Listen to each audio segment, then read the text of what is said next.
যে এখানে কোনো মাহফিলভাবে হওয়ার অনুমতি ছিল না, গান হতো, অন্যান্য কনসার্টের আয়োজন হতো। সেই জায়গাটার পরে যখন ইমানদার ইমান পিপাসু মুসলমানরা ইমানের কিছু খোরাক পায়, তাদের হালত তো এমনই হওয়া উচিত। আচ্ছা, এই জীবনে মানুষের পেটের ব্যথা হয় কিনা? কথা কয় না? আপনাদের হয় না? পায়ের ব্যথা হয় না? হাতের ব্যথা হয় না? মাথার ব্যথা হয় না? চক্ষু ব্যথা হয় না?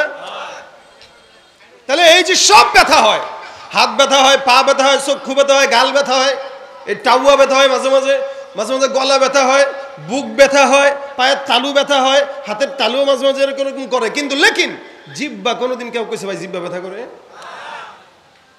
কেন? কারণ জিহ্বা দিয়ে আল্লাহ পাক বান্দা আল্লাহর জিকির করবে, এই কারণে জিহ্বা ব্যথা দেন নাই। গীবত করার জন্য আল্লাহ জিহ্বা দেন নাই, জিহ্বা দিয়েছেন মাওলার জিকিরের জন্য। এজন্য কিয়ামত পর্যন্ত জিহ্বা দিয়ে কথা বলবে, বান্দার জিহ্বা ব্যথা হবে না। এখন আপনি জিহ্বা দিয়ে কি বলবেন সেটা আপনার হিসাব। আপনি কি রাজাকার বলবেন না মুক্তিযোদ্ধা বলবেন, আপনার হিসাব। আপনি মুক্তিযোদ্ধা বলে বলে এতদিন চিল্লাইছেন, কিন্তু এক রাজাকার বইলাই ওপারে চলে গেছেন। এখন তো দেশ চালাইতেছে রাজাকারেরা। তাহলে হইলটা কি? এটা বলাও দরকার ছিল কি, ওপারে যাওয়ারও দরকার ছিল কি? এখানে জবান এখন বর্তমানে যারা এখনো ক্ষমতা পায় নাই, তাদেরকেও জিহ্বার হেফাজত করা দরকার আছে। শিক্ষা এখান থেকে। কারণ একজন জিহ্বার একটু স্লিপ অফ টান বলে না, খালি একটু স্লিপ খাইছে রাস্তায়, ওই স্লিপ খাইয়াই ওপারে চলে গেছে। আবারও ভবিষ্যতে যদি কারো স্লিপ খায়, এই জিহ্বার কারণেই পদস্খলন হবে। এই জন্য মাঝে মাঝে জিহ্বারে টান দিয়ে কবেন খবরদার ফিটামু যদি উল্টে পাল্টা করস। কি বলেন, ঠিক না? কথা এমন একটা দামি জিনিস, যেটা ভিতরে যতক্ষণ থাকবে তো এটা স্বর্ণের মতো দামি। বের হয়ে গেলে হালত দুইটা, হয়তো দুর্গন্ধ ছড়াবে না তো সুগন্ধি ছড়াবে। আপনি আপনার জিহ্বা দিয়ে কি সুগন্ধি ছড়াবেন না দুর্গন্ধ ছড়াবেন, এই হিসাব আপনাদের। সিদ্দিক আকবর আবু বকর রাদিয়াল্লাহু তাআলা আনহু নাম শুনছেন তো? আমার খালু লাগে, এলাকার বিএনপির নেতা লাগে, আওয়ামী লীগের সাবেক কোন এমপি। খলিফাতুল মুসলিমিন কে? সর্বপ্রথম খলিফাতুল মুসলিমিন আবু বকর সিদ্দিক।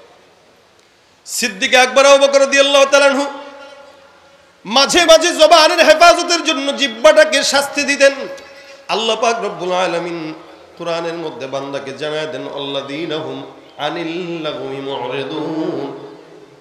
বান্দা ইমানদার যারা, সফল কাম যারা, তাদের একটা গুণ হলো তারা নিজের জবানের হেফাজত করে। সুবহানাল্লাহ।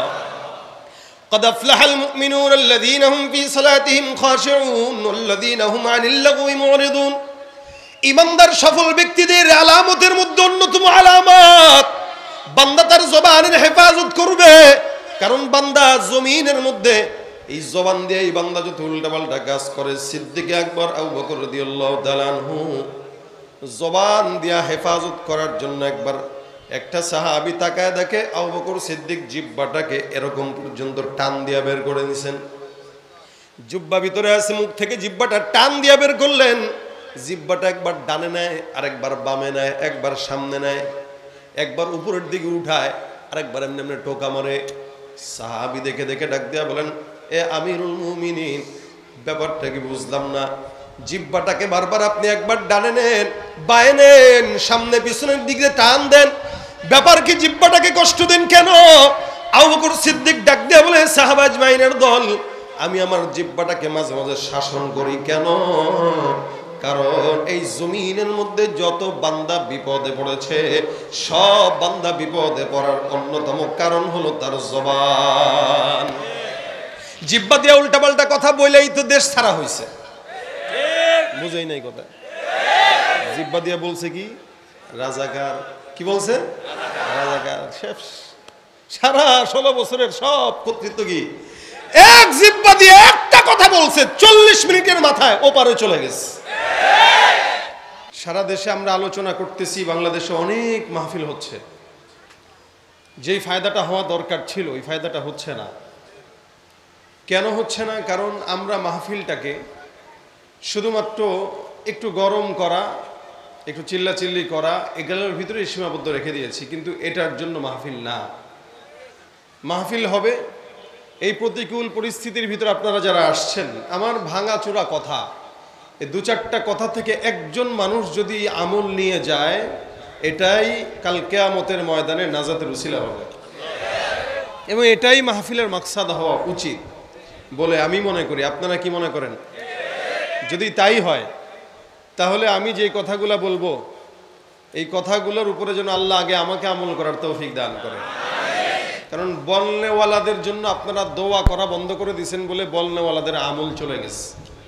যারা বলবে বক্তা, আমি ভয় পাই এই জায়গাটায় যে আমার হাবিব কিবরিয়া রাসূল করিম সাল্লাল্লাহু আলাইহি ওয়াসাল্লাম হাদিস শরীফে বলেছেন, কিয়ামতের ময়দানে আমার মতো কিছু বক্তাকে আল্লাহ পাক আগে জাহান্নামে দিবে। মাআযাল্লাহ, আল্লাহ আমাকে হেফাজত করুক, যারা আলোচনা করে তাদেরকে হেফাজত করুক। কেন দিবে? ওয়ান্নাহুম ইয়াকুলুনা মা লা ইয়াফআলুন, এরা যা বলে তা মানে না। এই জন্য আপনাদের কাছে আগে দোয়া চেয়ে নিচ্ছি, আমি যেটা বলবো এটা যেন আল্লাহ আগে আমাকে মানার তৌফিক দান করে। আমি যদি মানি, আসর আপনাদের উপরে পড়বে। বাপ ভালো তো আসর সন্তানের উপরে পড়ে কিনা, শিক্ষক আমলদার তো ছাত্রের উপরে সেটা পড়ে কিনা, তো বক্তার যদি আসর থাকে তো বক্তার কথায় শ্রোতাদের উপরেও আসর হয়। এই কারণে আপনারা বক্তাদের জন্য বেশি বেশি দোয়া করবেন। আপনারা দোয়া করা বন্ধ করে দিয়েছেন বলেই আমাদের সমস্যা। আমরা মনে করি খালি হুজুরদের থেকে আমরাই দোয়া নেব, না, হুজুরদেরও দোয়া দরকার আছে। কি মনে হয়? ঠিকটা আসতে বললেন, জোরেই বলেন, কোনো ভয় নাই। কেন বললাম? আমি একা হুজুর, তাই না? আপনারা এখানে যারা আছেন সবই সাধারণ মানুষ, স্বাভাবিক। তা আমি একার দোয়া আল্লাহর কাছে বেশি দামি না আপনাদের সবার দোয়া? এটা তো কেউ গ্যারান্টি দিতে পারতেছে না। হইতে পারে হয়তো আমার একারটাও বেশি হইতে পারে, আবার এমন হইতে পারে একটা বাচ্চার দোয়া আমার চেয়ে বেশি হইতে পারে, যেহেতু সন্দিহানের মধ্যে আছে। এই জন্য আপনারা সবাই মিলে যদি দোয়া করেন তাহলে আলহামদুলিল্লাহ আমাদের জন্য আসান হয়। এরপরে আপনাদের দোয়ার বরকতে আমরা যখন আল্লাহর পছন্দের হয়ে যাব, তখন আমাদের দোয়ার বরকতে আপনারাও আল্লাহর পছন্দের হয়ে যাবেন। এই জন্য আমাদের জন্য দোয়া করবেন ভাই। এই যে কতগুলা মানুষ আপনারা আসছেন, এক সময় মানুষ মাহফিলে এত থাকতো না, কিন্তু আমল হয়তো বেশি। আচ্ছা, বাংলাদেশে এখন যেই পরিমাণে মাহফিল হয় আগে ছিল? দিন যত যাচ্ছে বাড়তেছে না? কি বলেন আপনারা? পাড়ায় পাড়ায়, গ্রামে গ্রামে, মসজিদে মসজিদে, মাদ্রাসায় মাদ্রাসায় বয়ান আর বয়ান। যেই পরিমাণে বয়ান হয় এই পরিমাণে যদি আমল হইতো, এলাকার ভিতরে দাড়ি ছাঁচা একটা মানুষ আমার নজরে পড়তো না। কিন্তু তাকায় দেখেন না, ডানে বায়ে অনেক মানুষের দাড়ি নাই। কেন? বলে আমল নাই। বয়ান আছে, আমল নাই। এ কারণে বয়ান শুনতেও হয়, বুঝতেও হয়, আমলও করতে হয়। শোনা লাগবে, বুঝা লাগবে, কি করা লাগবে? আমল। আল্লাহ তৌফিক দান করুক। ইসমাইল শহীদ রহমতুল্লাহ অনেক বড় একজন বুজুর্গ ছিলেন, আলেম ছিলেন দিল্লির। উনি একবার কোনো এক মাহফিলে গেছেন, তো যাওয়ার পরে দেখেন উনার বয়ান শোনার জন্য বহুদূর থেকে মানুষ আসতো। তা হযরত বয়ান করবেন, বয়ানের ঘোষণা শুনে, তখন তো আর নেট ছিল না যে চেহারা দেখলেই চিনবে। তো হযরতের নাম শুনে বহুদূর থেকে একজন মুরব্বী লাঠি ভর করে আস্তে আস্তে আগাচ্ছে। মুরব্বীও আসতেছেন, তো মাহফিলও শেষ, মাহফিলের সব মুসল্লিরা চলে যাচ্ছে। তা মুরব্বী একজনকে দেখে বলতেছে, বাবা বয়ান কি শেষ? বলে হ্যাঁ, বয়ান তো শেষ। ইসমাইল হুজুর কি বয়ান করে গেছেন? বলে হ্যাঁ, বয়ান শেষ। হুজুর তো মনে হয় চলে গেছে। আচ্ছা, এখন যেই লোকটার সঙ্গে মুরব্বীর দেখা, এই লোকটা মুরব্বীকে বলতেছে, মুরব্বী ইসমাইল সাহেব যেই বয়ানটা করে গেছেন, আমি যদি ওই সেম বয়ানটা আপনাকে বলি, আপনি শুনবেন? অবশ্যই শুনবো, কারণ আমার তো ইসমাইলকে দরকার না, ইসমাইলের কথা দরকার। আমরা আসলে এই বয়ান বুঝি নাই বলে আমরা ব্যক্তিকেন্দ্রিক হয়ে যাই। অনেক সময় আমাকে উত্তরবঙ্গ থেকে, বহু দূর থেকে যখন ফোন দেয়, তা বলি ভাই দূরে যাওয়ার টাইম নাই। কেন হুজুর দিনের খাতিরে আসেন? আমি সোজা সাপটা জবাব দিই, ভাই দিনের খাতির যদি হয়, এলাকার বুজুর্গ ব্যক্তি যারা আছে এদেরকে বয়ান করান, কারণ আমার বয়ানের চেয়ে তার বয়ানের সুরাত আসর বেশি পড়বে। কিন্তু না, কেন হুজুর আপনি আসলে 2-4 লোক বেশি হবে। তার মানে সারা দেশ এখন ভাইরালের পিছনে ঝুঁকছে। ভাইরাল বক্তা থাকবে, আলোচনা ভালো হোক খারাপ হোক লোক থাকবে, কোরআন হাদিস থাকুক বা না থাকুক লোক থাকবে। আর একজন শাইখুল হাদিসকে বসায় দেন, লোক খুঁজে পাওয়া যায় না। যে হেদায়েত কিভাবে আসবে? ইসমাইল শহীদ রহমতুল্লাহর বয়ান শোনার জন্য বহুদূর থেকে মুরব্বী এসে বলতেছেন, আমাকে ইসমাইল দরকার নাই, ইসমাইল কি বলেছেন ওইটা দরকার। এখন মুরব্বীকে ওই যুবক বলতেছে, ঠিক আছে চলেন মসজিদে বসেন, উনি যা যা বলছেন আমি আপনাকে বলে শোনাইতেছি। মূলত এই মুরব্বীর সাথে যার দেখা এবং যে কথাগুলো বলতেছে উনি আর কেউ নাই, উনি ইসমাইল শহীদ রহমতুল্লাহ। মুরব্বী তো আর জানে না, উনি আর মুরব্বীকে বলেও নাই। উনি চিন্তা করলেন যে এই লোক বহুদূর থেকে লাঠি ভর করে আমার বয়ান শোনার জন্য আসছে, একে আমি কেন ফেরায় দিব। তা সে এতক্ষণ হাজারো মানুষের সামনে যে কথাগুলো বলেছেন, একজনকে সামনে নিয়ে সেম কথাগুলো আবার 1 ঘন্টা লাগায় বলে তারপরে বিদায় হয়েছে। ওনার খাদেম ডাক দিয়া বলতেছে, হুজুর দরকার ছিল কি? এই লোকটা এত দূর থেকে আসছে, আরেক কোনো একটা জায়গায় মাহফিল হলে সেখানে জেলে শুনতো, কি দরকার ছিল আপনি ব্যস্ত মানুষ 1 ঘন্টা নষ্ট করে আবার তাকে বয়ান শোনানো? ইসমাইল শহীদ বলেন, শোনেন, আমার মাকসাদ হাজার মানুষ নয়, একজন যদি আমল করে, আমি ইসমাইল কিয়ামতের ময়দানে একজন মুরব্বীকে আল্লাহর সামনে নিয়ে বলবো, আল্লাহ এর উসিলায় তুমি আমাকে জান্নাত দিয়া দাও। আমাদের মাকসাদটা এটাই হওয়া দরকার। হাজার মানুষ আসবে, তাকবীর দিবে, হৈ হুল্লোড় করবে, আমরা চলে যাব বিশাল বড় বান্ডিল নিয়ে, এটা মাকসাদ যেন না হয়। মাকসাদ একজন শুনুক, একজন যেন আমলদার হয়ে তারপরে যায়, আল্লাহর কাছে যেন এই উসিলায় আমরা নাজাত পাই। জোরে বলেন আমিন। এখানে আমরা যারা আছি সবাই মুমিন, কি বলেন? পার্থক্য কারো সন্দেহ আছে? আমরা সবাই মুসলমান তো ইনশাআল্লাহ। আপনাদের কোনো টেনশন নাই, আপনাদের সকালবেলা কাজ আছে না, অফিস আছে তো, বেশি দেরি করাবো না, আমি অল্প সময়ের ভিতরে ছেড়ে দিব। ধৈর্যের সাথে বসবেন, সবাই বসবেন তো ইনশাআল্লাহ। ইনশাআল্লাহ সবাই মুসলমান। আমরা মুসলমান হিসেবে আমরা নেক কাজও করি, গুনাহও করি, কিন্তু মুসলমানের গুনাহ আর বদকারের গুনার ভিতরে পার্থক্য আছে। বদকার গুনাহ করে কিভাবে? বদকার গুনাহ করা হলো গানের নর্তকীরে নিয়ে আইসা গান শুনা গুনাহ করে। এটা ইমানদার মানুষ কোনোদিন নর্তকীর গান শুনে নাচবে না। আপনি যদি বলেন না, আমি তো দেখছি আমগো এলাকার ওই যে আছে রাসেল, হে তো করছে, হে রাসেল ইমানদারি না। ইমানদার হইলে কোনোদিন নর্তকীর গানে নাচতে পারতো না। তো ইমানদারের গুনাহ বেঈমানের গুনার ভিতরে পার্থক্য আছে। বেঈমান যে ইমানদার হয়েও ইমান যার ভিতরে নাই, সে মদ খায় গুনাহ করে, সে নারী নিয়ে গুনাহ করে, সে মানুষের টাকা মেরে গুনাহ করে, সে সুদ খেয়ে গুনাহ করে। আর ইমানদার মদও খাবে না, নারীও ছুবে না, মানুষের টাকাও মারবে না, হকও নষ্ট করবে না, কারো দুর্নীতিও করবে না, চাঁদাবাজিও করবে না, সুদও খাবে না। ইমানদার একটা পছন্দনীয় গুনাহ করে, যেই গুনাহটা ইমানদারের অনেক পছন্দের গুনাহ। এখন আপনি বলবেন, হুজুর ইমানদার হবে আবার গুনাহকে পছন্দ করবে, এটা কেমন কথা? বলে হ্যাঁ, এটাই পছন্দের গুনাহ ইমানদারের। ইমানদার অন্য কোনো গুনাহ না করলেও এই গুনাহটাকে ইমান মনে করে তারপরে করে, সেই গুনার নাম হইল গীবতের গুনাহ। কেন বললাম?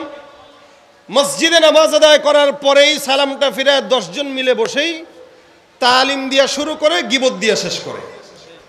5 জন মিলে বসে কোনো একটা মজমাতে, এমনকি হাত্তাকে বয়ানের মঞ্চেও দেখা যায় বক্তা নিজেও বাস সরাসরি গীবত শেখায়ত করতেছে। এটা ইমানদারের পছন্দনীয় গুনাহ। আরে শুরু করে কেমনে জানেন? কয় ভাই শুনেন, আমগো এলাকার আব্দুল কুদ্দুস কি করছে জানেননি? বলে কি করছে? ভাই বললে তো গীবত হয়, এরপরেও বলি শুনেন। কি বলেন? না এমনি বলে না, বললে তো গীবত হয়, এরপরেও বলি শুনেন। মা আরো অনেকজন তো আছে ভাই, গীবত কিসের? তারা ডাকেন, তার সামনেও তো বলতে পারবো। বুক ফুলে বলে তারা ডাকেন, তার সামনেও তো বলতে পারবো। এখন সে গীবত কোনটা, শেকায়াত কোনটা, প্রতিবাদ কোনটা, ইমানের দাবি কোনটা, এটা সে বুঝে নাই। যার কারণে গীবতটাকে সে ইমানের দাবি মনে করে করতেছে। নবী করিম সাল্লাল্লাহু আলাইহি ওয়াসাল্লামের কাছে এক সাহাবী এসে বলতেছেন, আতাদরুনা মাল গীবা? রাসূল বলেন, এই তোমরা কি জানো গীবত কি? সাহাবা একদম ডাক দিয়ে বলতেছেন, হুজুর আল্লাহ রাসূল ভালো জানে। রাসূল বলতেছেন, যিকরুকা আখাকা বিমা ইয়াকরাহু, ওই আলোচনা করা যে আলোচনা একজন মুমিন অপছন্দ করে, তোমাদের ভিতরে ওই সমস্ত কথাবার্তা চলা যেই কথাবার্তা একজন মুমিন কি করে? অপছন্দ করে। কি করে বলেন? অপছন্দ করে। সাহাবী বলতেছেন, হুজুর এই অপছন্দনীয় কাজটা যদি তার ভিতরে থাকে, রাসূল বলেন এটাই গীবত। বুঝেন নাই মনে হয়? যদি অপছন্দনীয় বিষয়টা তার ভিতরে থাকে, রাসূল বলেন ওইটাই কি? গীবত। যদি না থাকে তাহলে কি? বলেন, জোরে বলেন কি? অপবাদ। বলেন কি? অপবাদ। অর্থাৎ আমার ভিতরে একটা গুণ আছে, দোষ আছে, এই দোষটা আমার অগোচরে বর্ণনা করার নাম কি? গীবত। আর যদি আমার ভিতরে দোষটা না থাকে তাহলে সেটা কি? বলেন তো, দুটোটাই কি নেকি না গুনাহ? আমাদের এই দেশে অধিকাংশ টুপিওয়ালা, দাড়িওয়ালা, পাগড়িওয়ালা, নামাজি, হাজি প্রত্যেকটা মানুষ এই গীবতের সঙ্গে যুক্ত। কাবা ঘর তাওয়াফ করতেছে, ওই অবস্থায় গীবত শেখায়ত চলতেছে। আমি বহু বছর আগের কথা বলি, একবার ওমরা করার সময় সাফা মারওয়া সাই করতেছিলাম, তা আমার সাথে আরো 4-5 জন বন্ধু বান্ধব ছিল। একজন আরেকজনের বলতেছে গীবত, মানে আরেকজনের ব্যাপারে বলতেছে। তা আমি তাদেরকে মাঝখানে থামাই বললাম, ভাই সাইটা করতেছি আমরা, সাফা মারওয়া সাই করতেছি, এই জায়গায় যদি গীবত করো তাহলে তো ইবাদত সব শেষ।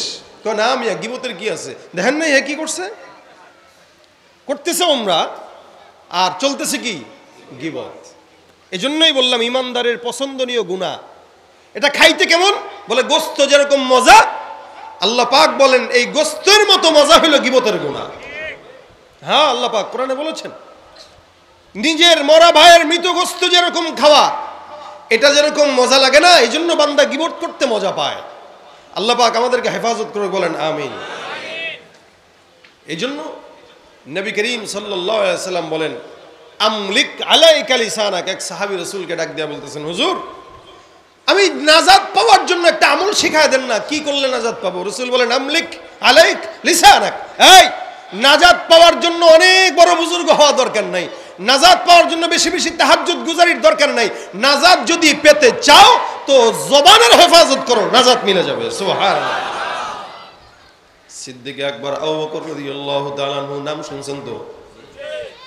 আমার খালু লাগে, এলাকার বিএনপির নেতা লাগে, আওয়ামী লীগের সাবেক কোন এমপি। খলিফাতুল মুসলিমিন কে? সর্বপ্রথম খলিফাতুল মুসলিমিন আবু বকর সিদ্দিক। সিদ্দিক আকবর আবু বকর রাদিয়াল্লাহু তাআলা আনহু মাঝে মাঝে জবানের হেফাজতের জন্য জিহ্বাটাকে শাস্তি দিতেন। আল্লাহ পাক রব্বুল আলামিন কোরআনের মধ্যে বান্দাকে জানায় দেন আল্লাযীনা হুম আনিল লাগwi মুরিদুন। বান্দা ইমানদার যারা, সফল কাম যারা, তাদের একটা গুণ হলো তারা নিজের জবানের হেফাজত করে। সুবহানাল্লাহ। قد أفلح المؤمنون الذين هم في صلاتهم خاشعون والذين هم عن اللغو معرضون। ইমানদার সফল ব্যক্তিদের আলামতের মধ্যে অন্যতম আলামত বান্দা তার জবানের হেফাজত করবে। কারণ বান্দা জমিনের মধ্যে এই জবান দিয়ে এই বান্দা যত উল্টাপাল্টা কাজ করে, সিদ্দিক আকবর আবু বকর রাদিয়াল্লাহু তাআলা আনহু জবান দিয়া হেফাজত করার জন্য একবার একটা সাহাবী তাকায় দেখে আবু বকর সিদ্দিক জিহ্বাটাকে এরকম পর্যন্ত টান দিয়া বের করে নিছেন। জিহ্বা ভিতরে আছে, মুখ থেকে জিহ্বাটা টান দিয়া বের করলেন। জিহ্বাটা একবার ডানে নেয়, আরেকবার বামে নেয়, একবার সামনে নেয়, একবার উপরের দিকে উঠায়, আরেকবার এমনি এমনি টোকা মারে। সাহাবী দেখে দেখে ডাক দিয়া বলেন, এ আমিরুল মুমিনিন, ব্যাপারটা কি বুঝলাম না, জিহ্বাটাকে বারবার আপনি একবার ডানে নেন, বায়ে নেন, সামনে পিছনের দিকে টান দেন, ব্যাপার কি? জিহ্বাটাকে কষ্ট দেন কেন? আবু বকর সিদ্দিক ডাক দিয়া বলে, সাহাবা আজমাইনের দল, আমি আমার জিহ্বাটাকে মাঝে মাঝে শাসন করি কেন?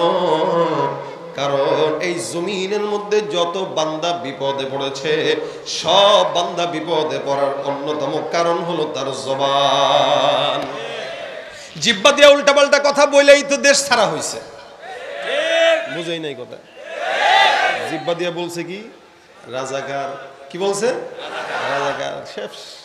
সারা 16 বছরের সব কর্তৃত্ব কি এক জিহ্বা দিয়ে একটা কথা বলছে, 40 মিনিটের মাথায় ওপারে চলে গেছে। এই জন্য জিহ্বাটারে বড় হেফাজতে রাখবেন ভাই। এটা যখন ভিতরে থাকে জিহ্বার কথা, এই মনে রাখেন, জিহ্বা এমন একটা জিনিস, এটারে আল্লাহ স্বাধীন বানায় দিছেন। স্বাধীন মানে, আচ্ছা এই জীবনে মানুষের পেটের ব্যথা হয় কিনা? কথা কয় না? আপনাদের হয় না? পায়ের ব্যথা হয় না? হাতের ব্যথা হয় না? মাথার ব্যথা হয় না? চক্ষু ব্যথা হয় না? তাহলে এই যে সব ব্যথা হয়, হাত ব্যথা হয়, পা ব্যথা হয়, চক্ষু ব্যথা হয়, গাল ব্যথা হয়, এই টাউয়া ব্যথা হয়, মাঝে মাঝে মাঝে মাঝে গলা ব্যথা হয়, বুক ব্যথা হয়, পায়ের তালু ব্যথা হয়, হাতের তালুও মাঝে মাঝে এরকম করে। কিন্তু লেকিন জিহ্বা কোনোদিন কেউ কইছে ভাই জিহ্বা ব্যথা করে? কেন? কারণ জিব্বা দিয়ে আল্লাহ পাক বান্দা আল্লাহর জিকির করবে, এই কারণে জিব্বা ব্যথা দেন নাই। গীবত করার জন্য আল্লাহ জিব্বা দেন নাই, জিব্বা দিয়েছেন মাওলার জিকিরের জন্য। এজন্য কিয়ামত পর্যন্ত জিব্বা দিয়ে কথা বলবে, বান্দার জিব্বা ব্যথা হবে না। এখন আপনি জিব্বা দিয়ে কি বলবেন সেটা আপনার হিসাব। আপনি কি রাজাকার বলবেন না মুক্তিযোদ্ধা বলবেন, আপনার হিসাব। আপনি মুক্তিযোদ্ধা বলে বলে এতদিন চিল্লাইছেন, কিন্তু এক রাজাকার বইলাই ওপারে চলে গেছেন। এখন তো দেশ চালাইতেছে রাজাকারেরা। তাহলে হইলটা কি? এটা বলাও দরকার ছিল কি, ওপারে যাওয়ারও দরকার ছিল কি? এখানে জবান এখন বর্তমানে যারা এখনো ক্ষমতা পায় নাই, তাদেরকেও জিব্বার হেফাজত করা দরকার আছে। শিক্ষা এখান থেকে। কারণ একজন জিব্বার একটু স্লিপ অফ টান বলে না, খালি একটু স্লিপ খাইছে রাস্তায়, ওই স্লিপ খাইয়াই ওপারে চলে গেছে। আবারও ভবিষ্যতে যদি কারো স্লিপ খায়, এই জিব্বার কারণেই পদস্খলন হবে। এই জন্য মাঝে মাঝে জিব্বারে টান যায়, কবেন খবরদার ফিটামু যদি উল্টে পাল্টা করস। কি বলেন, ঠিক না? কথা এমন একটা দামি জিনিস, যেটা ভিতরে যতক্ষণ থাকবে তো এটা স্বর্ণের মতো দামি। বের হয়ে গেলে হালত দুইটা, হয়তো দুর্গন্ধ ছড়াবে না তো সুগন্ধি ছড়াবে। আপনি আপনার জিব্বা দিয়ে কি সুগন্ধি ছড়াবেন না দুর্গন্ধ ছড়াবেন, এই হিসাব আপনাদের। এজন্য কথা বলতে হয় কম। যে যত জ্ঞানী ও কথা বলে কম। মাইয়া মানুষকে মতো বেশি কথা বলেন না।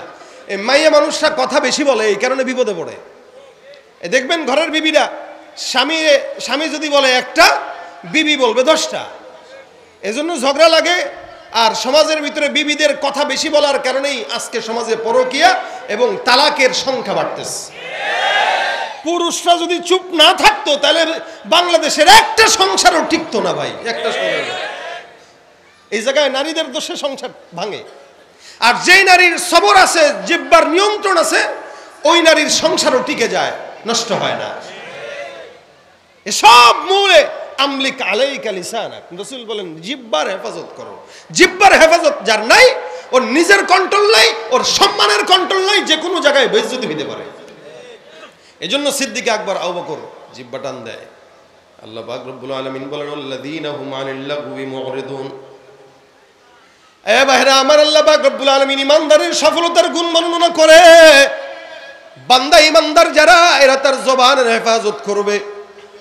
আল্লাহর হাবিব সাল্লাল্লাহু আলাইহি ওয়াসাল্লাম এই জন্য বান্দাকে জবানের হেফাজত করার জন্য বললেন, নাজাত যদি এখানেও যাও ওখানেও যাও, বান্দা জবানের হেফাজত করো। জবান দিয়া ভালো কথা মন চাইলে বলো, জবান দিয়া খারাপ কথা মন চাইলে বলার দরকার নাই। নফসকে যেটা বলবেন সেটাই নফস শুনবে, কিন্তু নফসের কোনো কথা শোনা যাবে না। নফস যখন মনে চায় এটা করতে, নফস ওইটা করে। নফসের কথাটা, নফসের কাজটা জিহ্বা দিয়া হয়। এই কারণে আল্লাহ পাক রব্বুল আলামিন বান্দাকে সতর্ক করে দিলেন, খবরদার বান্দা জবানের হেফাজত করো। কারণ জবানের হেফাজত করে যারা, তারাই করে যারা নিজেকে ইমানদার দাবি করে। সুবহানাল্লাহ। জবান দিয়া গীবত শিকায়াত করা যাবে? জোরে বলেন, যাবে? থাকে হলো আমেরিকায়, বাংলার জমিনে হেমায়েতপুরে বসে বসে গীবত করে। থাকে হলো কক্সবাজারে, হেমায়েতপুরে বসে বসে গীবত করে। এই গীবতের মাধ্যমে কোনো ফায়দা হয় না। রাস্তায় একটা মোটা মানুষ যায়, তারা দেখে ডাক দেখো, দেখ কত বড় ভটকা, হুন্ডার উপরে পড়ছে, মনে হয় চাকা পাঞ্চার হয়ে যাইতেছে। এই টাইপের মন্তব্য সমাজে আছে না নাই? হ্যাঁ, আম্মা জান আয়েশা রাদিয়াল্লাহু তাআলা আনহা একবার রাসূলের অন্যতম বিবি হাফসা রাদিয়াল্লাহু তাআলা আনহার ব্যাপারে মন্তব্য করলেন। হাফসা রাদিয়াল্লাহু তাআলা আনহাকে দেখে আম্মা জান আয়েশা ডাক দিয়া বলেন, ইয়া রাসূলুল্লাহ, হাফসা তো এমন, অর্থাৎ দেখতে একটু মোটা অথবা দেখতে একটু বেটে। রাসূল আপনি তারে মহব্বত করছেন কি দেখা, ভালোবাসছেন কি দেখা? অনেক সময় বন্ধু আরেক বন্ধুরে ডাক দিয়া কয়, দোস্তরে এত মোটা বউডারে কেমনে দেখা, কি দেখে বিয়া করলি? কয় কি কয় না, এত আমার বউ মোটা, তোর সমস্যা কি? হ্যাঁ, তো তুই পরকিয়া করার ইচ্ছা থাকলে ক। না না, এ কিচ্ছুই করবে না। আন্দাজে মেয়ে আপনি কাইল্লা বোর্ডারে বিয়ে করলেন, আপনি মোটা বোর্ডারে বিয়ে করলেন, মেয়ে কি বিয়ে করছেন? শিখ না, বাতাসে উঠবে, তোর সমস্যা কি? মানে মন চায় তাই বলে। অনেক সময় এমনিই বলে, এই যে বাইরে ভাই কেক শুননি কি লম্বা খাম্বার মতো, এমনিই বলে। আম্মা জান আয়েশা এমনিই বলছেন। রাসূল আপনি তাকে পছন্দ করলেন, সে তো একটু এমন এমন এমন, হাকাদা হাকাদা। রাসূল ডাক দিয়া বলেন, হে আয়েশা, জানো যেই মন্তব্যটা তুমি করলে আয়েশা, এই মন্তব্যটা এত খারাপ। তোমার এই খারাপ কথাটা, তোমার এই মন্তব্যটা সমুদ্রের পানির মধ্যে যদি ফেলে দেওয়া হতো, নবী করিম সাল্লাল্লাহু আলাইহি ওয়াসাল্লাম বলেন, আয়েশা এই মন্তব্যটার খারাপই সমুদ্রের পানিকে কালো করে দিত, কিন্তু সমুদ্রের পানি কালো হইলেও তোমার কথার খারাপই দূর হতো না। নাউযুবিল্লাহি মিন যালিক। আম্মা জান আয়েশার ব্যাপারে রাসূল বলতেছেন, এটা তুমি যে মন্তব্য করছো এটা এত খারাপ, এই মন্তব্যটা পানিতে দিলে পানি কালো হয়ে যাইত, খারাপই শেষ হতো না। সাথে সাথে আম্মা জান আয়েশা ইস্তেগফার করা শুরু করছেন। খালি কি বলছেন যে আপনার বিবিটা এমন। আপনি চিন্তা করেন আমরা সমাজে এই টাইপের কথা প্রতিনিয়ত কতবার বলি, বলেন বলি কিনা? এই জন্য আল্লাহ পাক বলেছেন, ওয়াইলুল লিকুল্লি হুমাযাতিল লুমাযা, ওই সমস্ত পরনিন্দাকারী গীবতকারীদের জন্য ধ্বংস হোক। নাউযুবিল্লাহ। জবানের হেফাজত দরকার আছে না নাই বলেন ভাই? আছে দরকার, করব তো ইনশাআল্লাহ। ভাইরা আমার, জবান দিয়েই তো প্যাঁচ লাগে, জবান দিয়েই ঘরে ঘরে প্যাঁচ। এই যে ঘরে ঘরে ভাই বোন একসাথে থাকে, দুই ভাই বিয়ে করছে, বউ দুইটা আছে, এই দুই বউয়ের ঝগড়াতে এই ঘরের ভিতরে অশান্তি, শুধুমাত্র জবানের কারণে, ঠিক কিনা? ভাইরা আমার খুব বুঝবেন, রাসূল করিম সাল্লাল্লাহু আলাইহি ওয়াসাল্লামের জামানার ঘটনা। একবার কোনো একটা জায়গায় দুইজন মহিলা হঠাৎ করে রমজান মাসে রোজা রাখা অবস্থায়, রোজা রাখা হালতের মধ্যে আল্লাহ পাক রব্বুল আলামিনের বান্দারা দুইজন হঠাৎ করে অসুস্থ হয়ে গেছে পানির পিপাসায় কাতরায় কাতরায় জমিনের মধ্যে পড়ে যায়। একজন ডাক দিয়া বলে, কি সমস্যা? বলে, আমাদের পিপাসায় ছাতি ফেটে যাওয়ার উপক্রম। সাহাবী রাসূলের কাছে যায়, ডাক দিয়া বলে, ইয়া রাসূলুল্লাহ, দুইজন মহিলা সাহাবীর হালত এমন। রাসূল বলেন, তাদেরকে আমার কাছে নিয়ে আসো। দুইজন রোজাদার সাহাবী মহিলা, তাদেরকে রাসূলের কাছে উপস্থিত করা হয়। যখন নাকি পয়গম্বর আরবির কাছে উপস্থিত করা হয়, রাসূল ডাক দিয়া বলেন, এরা নিশ্চিত কিছুক্ষণ আগে গোশত খেয়েছে, যার কারণে তাদের পিপাসা লেগেছে। অন্যান্য সাহাবীরা ডাক দিয়া বলতেছেন, ইয়া রাসূলুল্লাহ, গোশত তো দূরের কথা, তারা রোজাদার। রাসূল ডাক দিয়া বলেন, রোজাদার হইলেও গোশত খাইলো। সাহাবী আবার মহিলা দুইজনকে ডাক দিয়া বলে, কি ব্যাপার, তোমরা গোশত খাইছো? বলে, না। সেহরির সময় গোশত খাইছো? বলে, না, সেহরির সময় গোশত খাই নাই, কোনো মতে খেজুর দিয়া রোজা রাখলাম। সাহাবী ডাক দিয়া বলতেছেন, তাহলে রাসূল বলছেন তারা গোশত খাইছে, তোমরা বলো গোশত খাও নাই। তোমাদের কথা মিথ্যা হতে পারে, লেকিন রাসূলের কথা মিথ্যা হতে পারে না। দুইজন মহিলা রোজা রাখা অবস্থায় পিপাসা লাগলো, পানির পিপাসায় আসছে। রাসূল বলতেছেন, এরা কি খাইছে? গোশত খাইছে। সাহাবী বলতেছেন, সত্যি বলো? কয়, না, সত্যি বলছি, গোশত খাই নাই। রাসূল বলতেছেন, যাও গামলা নিয়ে এসে তাদের সামনে দাও, জবানের ভিতরে আঙ্গুল দিয়ে বমি করার আদেশ দাও, দেখো বমির ভিতরে গোশত বের হবে। আল্লাহর হাবিব সাল্লাল্লাহু আলাইহি ওয়াসাল্লাম আদেশ দেয়। দুইজন মহিলা সাহাবীর সামনে যখন সুন্দর করে গামলা দেওয়া হয়, আল্লাহ পাক রব্বুল আলামিনের পয়গম্বরের কথা সত্য, তবে বাহ্যিকভাবে তারা গোশত না খাইলেও রাসূলের কথা সত্য কিভাবে হয় দেখেন। পয়গম্বর বলেন, বমি করার জন্য আদেশ দাও। তারা দুইজন অপর দিকে ফিরে আঙ্গুল দিয়ে তাড়াতাড়ি সাথে সাথে বমি করলো। সাহাবা আজমাইন তাকায় দেখে, বলে, ইয়া রাসূলুল্লাহ, এই দুইজন মহিলার পেট থেকে অনবরত গোশতের টুকরা বের হইতেছে। রাসূল বলেন, নিঃসন্দেহে এরা রোজা অবস্থায় একজন আরেকজনের গীবতের মধ্যে লিপ্ত ছিল। এটাই হলো গীবতের মরা ভাইয়ের গোশতের অংশ। দেখেন, এই হইল হালত। এই জন্য ভাইরা আমার, গীবত যারা করে, মরা ভাইয়ের গোশত খাওয়ার মতো অপরাধ। আল্লাহ পাক রব্বুল আলামিন বলেন, আইয়ুহিব্বু আহাদুকুম আইয়াকুলা লাহমা আখিহি মাইতান ফাকারিহতুমুহ, এরা কি পছন্দ করবে একে অপরের ভাইয়ের মরা ভাইয়ের গোশত খাবে? না না, আল্লাহ বলেন, তোমরা যেটা অপছন্দ করো, খবরদার খবরদার বান্দা, অপছন্দ বিষয়টা কখনো করা ইমানদারের কাজ হতে পারে না। আমরা যখন গীবত করি, একজন আরেকজনকে ছোট মনে করেই তো করি, কি বলেন, ঠিক না? আরে অমুক দেই, তমুক দেই। আরে গীবত সবচেয়ে বেশি হয় চায়ের দোকানগুলোতে।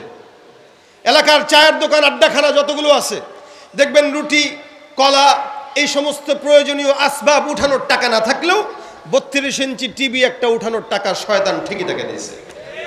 এটাতে বসে বসে সারা দুনিয়ার মানুষের গীবত, বক্তার গীবত, ইমামের গীবত, আলেমের গীবত, চেয়ারম্যানের গীবত, মেম্বারের গীবত, সবার দোষ তালাশ করে, নিজের পাছায় দোষের অভাব নাই। অথচ সারাদিন মানুষের দোষ তালাশ করে। এজন্য গীবতের আড্ডাখানায় যখন বসবেন, কেউ যদি গীবত করে সাথে সাথে তারা বলবেন, ভাই গীবত হইতেছে আল্লাহর রাস্তায়, চুপ থাকেন, চুপ থাকেন। নিজে গুনাহ নেক কাজ না করতে পারলেও গীবত করে যতটুকু নেক আছে এগুলো ধ্বংস করার কোনো যুক্তিকতা নাই। এ ভাইরা আমার খুব বুঝবেন, আল্লাহ পাক রব্বুল আলামিন বলেন, আল্লাহর হাবিব ডাক দিয়া বলেন, গীবতটা কত প্রকার গুনাহ। সমাজের মধ্যে আমরা জিনাটাকে খারাপ মনে করি। আল্লাহর রাসূল সাল্লাল্লাহু আলাইহি সাল্লাম বলেন, আল গীবাতু আশাদ্দু মিনাজ জিনা। আমরা সমাজে মদ খাওয়াকে খারাপ মনে করি, জিনাকে খারাপ মনে করি, চুরিকে খারাপ মনে করি। নবী বলেন, মনে রাখবা, যারা গীবত করে, অন্যের পরনিন্দা করে, অন্যের দোষ চুরি করে, এদের গুনাহটা জিনার চাইতেও মারাত্মক গুনাহ। নাউযুবিল্লাহ, জিনার চাইতেও মারাত্মক, জিনার চাইতেও।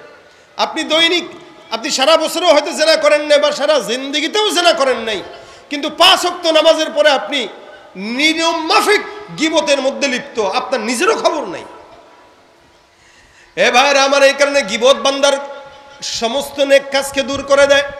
গীবত যখন করে আরেকজনকে খারাপ মনে করে আল্লাহ পাক ডাক দিয়ে বলেন, ইয়া আইয়ুহাল্লাযীনা আমানু লা ইয়াসখার কওমুম মিন কওম আসা আন ইয়াকুনু খায়রাম মিনহুম ওয়ালা নিসাউম মিন নিসাইন আসা আন ইয়াকুননা খায়রাম মিনহুম ওয়ালা তালমিজু আনফুসাকুম ওয়ালা তানাবাজু বিল আলকাব বিসাল ইসমুল ফুসুক বাদাল ঈমান। আল্লাহ পাক রব্বুল আলামিন ডাক দিয়া বলে, ঈমানদাররা, এক দল আরেক দলের গীবত গাওয়ার থেকে হেফাজত থাকো, এক মহিলা আরেক মহিলার দোষ চর্চা থেকে হেফাজত থাকো। হতে পারে যাকে তুমি ছোট মনে করে গীবত করলা, আল্লাহর দরবারে ওই বান্দাটার দাম অনেক বেশি। সুবহানাল্লাহ। আচ্ছা, পারে কি পারে না? হতে পারে না?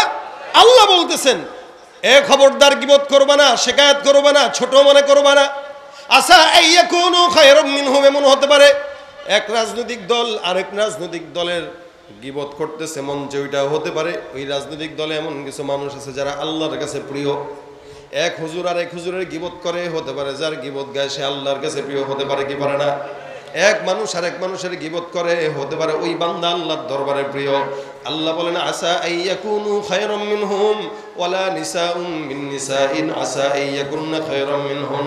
মহিলাদেরকেও আল্লাহ পাক আলাদাভাবে বলেছেন, খবরদার মা বোনেরা, পাশের বাড়ির ভাবির সঙ্গে মারামারির দরকার নাই, গীবত করা দরকার নাই, আপন জায়ের সঙ্গে গীবত করা দরকার নাই। কারণ এমনও হতে পারে তোমার ভাইয়ের বউটা তোমার চাইতেও আল্লাহর দরবারে পছন্দের, ঠিক কিনা? এই জন্য ভাইরা আল্লাহ পাক যুবকদেরকেও বললেন, মহিলাদেরকেও বললেন, খবরদার, তুমি জবান দিয়ে যেই কথাটা বলতেছো প্রত্যেকটা কথা লেখা হচ্ছে কি হচ্ছে না? কথা কয় না, হচ্ছে কি হচ্ছে না? আল্লাহ পাক বলেন, ওয়া ইন্না আলাইকুম লাহাফিজিন কিরামান কাতিবিনা ইয়ালামুনা মা তাফআলুন। প্রত্যেকটা বান্দার হেফাজতের দায়িত্ব কার? কথা কোন কার? এই যে যা কিছু বললাম আমি, এখানে যতগুলো কথা বলি ফেরেশতা লিখতেছি কি লেখে না? লেখে কি লেখে না? সব বান্দার জন্য আল্লাহ পাক ফেরেশতা নিযুক্ত করে দিয়ে দিলেন, এগুলো লেখালেখি করে। আগামীকাল কি হবে, কি করবে, এখন কি বলতেছি, প্রত্যেকটা জিনিস ফেরেশতারা লেখে। আল্লাহ বলেন, দুই পাশে ফেরেশতা লাগাই দিলাম, এরা প্রতিনিয়ত তোমার সমস্ত আমলনামা লেখে। ইয়ালামুনা মা তাফআলুন, যা যা করবা সব কিছু আল্লাহ পাক রব্বুল আলামিন জানে এবং আল্লাহর ফেরেশতারাও জানে। এই জন্য জবান দিয়ে যেই কথাটা বের করবা, খবরদার সাবধানতার সঙ্গে বলো। আমি থাকি সাইনবোর্ডে হেমায়েতপুরে বসে বসে ফেসবুকে আমার নিয়ে গালিগালাজ অথবা কারোর সঙ্গে মন্তব্য অথবা আপনার সঙ্গে আরেকজনের শত্রুতা আছে। এখন তো গীবত শুধু জবানেই হয় না, লেখার মাধ্যমে হয়, ঠিক কিনা? জোরে কর। দুনিয়া আপডেট হয়ে গেছে, যত প্রকার শত্রুতা এখন আর আলাদা লাগে না, এখন সব মোবাইল আর ফেসবুকের মাধ্যমে হয়, ঠিক কিনা? জোরে কর। এ ভাইরা আমার খুব বুঝবেন, এই জন্য লিখে হোক জবানে হোক কোনোভাবেই কারো গীবত করা যাবে। যত প্রকার শত্রুতা সব বন্ধু সাইজা করে, অন্যের ভালো দেখা শুধু হিংসা জইলা মরে। পড়ালেখা কর্মকাণ্ড সবকিছু বাদ দিয়া পিচি পোলায় চালায় ফেসবুক গভীর মন দিয়া। দুই বন্ধুর মাঝে যদি ঝগড়া বিবাদ হয়, আর সরাসরি না কইয়া সব ফেসবুকে দেই কয় কি কয় না?